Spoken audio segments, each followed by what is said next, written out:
आदाब जी, मैं आज आपसे जिस मौजू पे बात करना चाहती हूँ वो है पाकिस्तान में जो सही मानों की हकीकी जमहूरियत का क़याम और उसको किन ख़तरात का सामना है। ख़तरात की लिस्ट तो बहुत लंबी है, लेकिन फ़िलहाल for the purpose of this video मैं एक ही पॉइंट के ऊपर फोकस करूँगी, और वो है पाकिस्तान में इंतज़ामिया की या एग्ज़ेक्युटिव की डिक्टेटरशिप। एक तरह से उसे डिक्टेटरशिप कह सकते हैं, क्योंकि वो जमहूरी उसूलों के मुनाफी काम कर रहे हैं। सबसे पहले तो ये है कि पाकिस्तान का जो कॉन्स्टिट्यूशन है और दुनिया की हर पार्लिमानी जमहूरियत इस बात की को इंश्योर करती है, इस बात को यकीनी बनाती है कि सेपरेशन ऑफ पावर्स हो, यानी कि तमाम जो ब्रांचेस हैं, तमाम रियासत की जो ब्रांचेस हैं वो एक दूसरे के काम में दखल अंदाजी ना करें और उनकी पावर्स जो हैं वो ओवरलैप ना करें। अगर ओवरलैप करती भी हैं तो उनके दरमियान टकराव ना हो।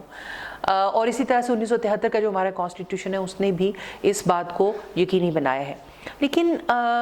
जो मौजूदा हुकूमत है, तकरीबन हमारे यहाँ तमाम हुकूमतें बारिंग पीपल्स पार्टीज़ गवर्नमेंट जो 2008 से 2012 तक रही, उसको अगर आप अलग रखें तो बाकी जितनी भी हुकूमतें तकरीबन आई हैं सब ने एग्जीक्यूटिव पावर को एसर्ट करने की कोशिश की और डोमिनेट करने की कोशिश की। और इसके अंदर मैं समझती हूँ कि भुट्टो साहब की हुकूमत भी शामिल थी जिन्होंने कॉन्स्टिट्यूशन को फ्रेम किया था। लेकिन उसके बाद ज़्यादा अरसा तो मार्शल लॉ रहा, लेकिन जो मार्शल लॉ नहीं भी रहा तो जो मार्शल लॉई कुव्वतें हैं उनका दस्ते शफ़क़त रहा सर पे सिविलियन हुकूमतों के। लेकिन जो मौजूदा हुकूमत है इसने तमाम बाउंड्रीज़ को तकरीबन क्रॉस किया है। देखिए, एक तो 1973 के आइन की मुसलसल खिलाफ वर्जी हो रही है। आपका आर्टिकल 160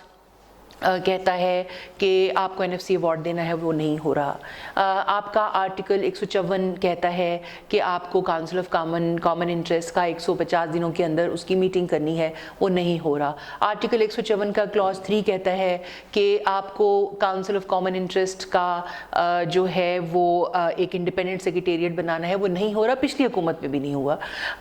तो 5 साल पिछली हुकूमत के लगा लें और उसके बाद अब इस हुकूमत का 1 साल लगा लें, और इंतहाई यानी बिल्कुल, मैं उससे लफ्ज़ इस्तेमाल सख्त है लेकिन बहुत बेशर्मी के साथ और ढिठाई के साथ इस बात को इग्नोर मुसलसल किया जा रहा है, उसके ऊपर कोई तवज्जो नहीं दी जा रही। तीसरा ये है कि आर्टिकल 260 की मुसलसल खिलाफ वर्जी हो रही है। जो इनके गवर्नर्स हैं वो सियासी तौर पर सियासी मामलात में टांग अड़ा रहे हैं। तो खैर, जहाँ तक ऐसे ऑफिसेस का ताल्लुक है जिनको सियासत नहीं करनी चाहिए, वो सिर्फ गवर्नर्स तक महदूद नहीं है। अब जो इन्होंने एक जो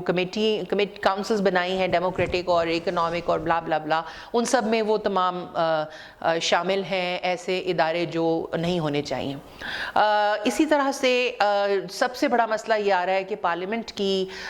जो खुद मुख्तारी है और पार्लियामेंट की पावर्स जो हैं उनको मुसलसल अंडरमाइन किया जा रहा है। आपने सुना होगा कि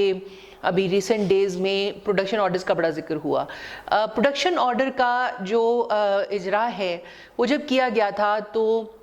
दोनों हाउसेस के सेनेट, आपको मालूम होगा कि पाकिस्तान की पार्लियामान जो है वो बाइकैमरियल है और उसके 2 हाउसेस हैं, सेनेट और नेशनल असम्बली। और ये बहुत कम लोगों को मालूम है कि जब हम पार्लियामेंट या मजलिस शूरा की तारीफ़ करते हैं तो तारीफ़ मतलब डेफिनेशन नॉट प्रेस, जब उसकी तारीफ़ करते हैं तो उसमें सेनेट, नेशनल असम्बली, इसके अलावा एक और ऑफिस आता है और वो ऑफिस है प्रेसिडेंट ऑफ पाकिस्तान का। तो ये तीनों इदारे मिलकर मजलिस शूरा या पार्लियामान बनाते हैं पाकिस्तान में। पाकिस्तान की पार्लियामेंट का अपर हाउस जो सेनेट है, जो कि इनडायरेक्टली इलेक्टेड है, उसके रूल्स के मुताबिक गालिबन 108 है उसका रूल नंबर, मुझे एग्जैक्ट शायद मैं भूल रही हूँ लेकिन मेरी याददाश्त जहाँ तक काम करती है 108 नंबर है उसके रूल का। और जो नेशनल نیشنل اسمبلی ہے، لوور ہاؤس اسے کہا جاتا ہے عام طور پر، لیکن اس کو ہمارے ہاں اس کا نام ہے قومی اسمبلی، اور وہ براہ راست الیکشن سے معرض وجود میں آتی ہے، آپ کے علم میں ہوگا۔ اس کے قانون، اس کا جو رولز ہیں 2007 میں جو بنے تھے، ان قوانین میں اس کا نمبر 84 ہے غالباً۔ تو ان دونوں رولز کے مطابق پروڈکشن آرڈرز کا اجرا ایک ممبر پارلیمنٹ کا حق ہے، اس کے اوپر اس کی کوئی فیور نہیں ہے، وہ پریویلیج یا لگژری نہیں ہے، یہ اس کا حق ہے، اس کو ملنا چاہیے۔ اب اس کو ہماری موجودہ حکومت جو ہے وہ بدلنے کی بات کر رہی ہے، اور اس کو وہ دھونس اور زبردستی سے بدلنا چاہ رہے ہیں، اور کہہ رہے ہیں کہ وہ قانون بنائیں گے یا آرڈیننس لے کر آئیں گے۔ تو میرا یہ خیال ہے کہ یہ بھی پارلیمان کی بالادستی کو چیلنج کرنا اور انڈرمائن کرنے کے مترادف ہے، کیونکہ کوئی قانون جو پارلیمان نے بنایا ہو اس کو کوئی اور طاقت، ملک ریاست کی کوئی اور طاقت جو ہے اس کو ہٹا نہیں سکتی، اس کو چینج نہیں کر سکتی، اس کو صرف پارلیمان ہی کو چینج کرنا ہوگا۔ اسی طرح سے اگر جہاں تک ہم نے بات کی ہے کہ انڈرمائن کرنا، پارلیمان کو انڈرمائن کرنا اور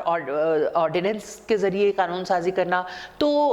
اس میں یہ بھی ہے کہ ہمارے آئین میں اجازت تو ہے آرڈیننسز کی، لیکن صرف اس وقت جب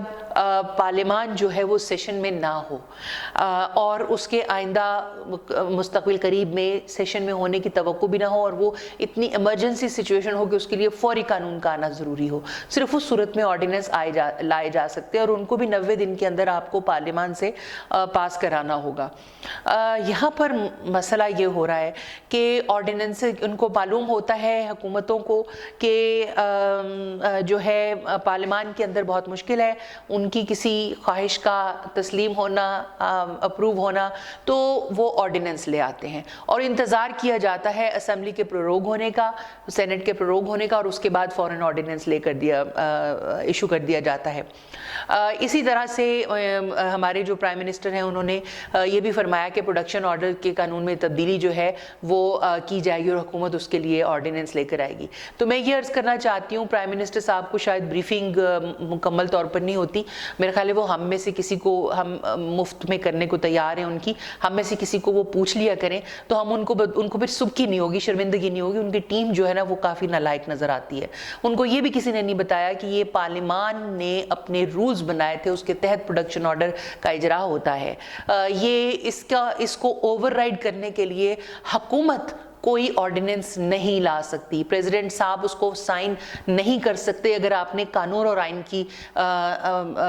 کو تسلیم کرنا ہے۔ ہاں، لیکن جیسا کہ آپ کے ایک وزیر صاحب نے کہا کہ جی قانون اور آئین تو سب سے بڑی رکاوٹ ہے 5000 بندوں کو لٹکانے کے لیے، تو اگر آپ کو لگتا ہے کہ قانون اور آئین رکاوٹ ہے تو پھر تو آپ اس کو ملیا میٹ کریں گے، اس کو قدموں تلے روندیں گے، اس میں سے آپ کو کوئی نہیں روک سکتا۔ لیکن قانون اور آئین اس بات کی اجازت نہیں دیتے کہ آپ پارلیمان کو کی پاور کو انڈرمائن کریں، لہٰذا آپ یہ قانون سازی ایز اے حکومت نہیں کر سکتے، آپ کو پارلیمان سے رجوع کرنا پڑے گا۔